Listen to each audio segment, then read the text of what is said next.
शेतकऱ्यांसाठी खुशखबर, शेती संबंधित कर्ज वसुलीला स्थगिती, दुष्काळग्रस्त शेतकऱ्यांना सरकारचा मोठा दिलासा। राज्यातील दुष्काळी 40 तालुक्यांमधील 1021 मंडळांना मोठा दिलासा देणारी बातमी आहे।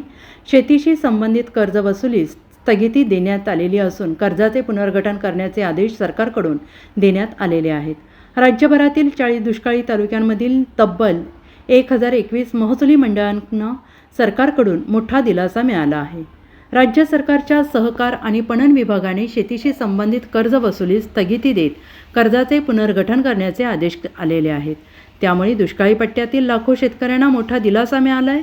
राज्यातील मराठवाड्यासह इतर विभागात यंदा कमी पर्जन्यमान झाल्याने दुष्काळी परिस्थिती निर्माण झाली आहे। याच अनुषंगाने सरकारने या 40 दुष्काळी तालुक्यातील 1021 महसुली मंडळातील शेतकऱ्यांच्या शेती संबंधित कर्ज वसुलीस स्थगिती देत कर्जाचे पुनर्गठन करण्याचे आदेश एका परिपत्रकाद्वारे काढले आहेत। या निर्णयामुळे लाखो शेतकऱ्यांना दिलासा मिळाला आहे।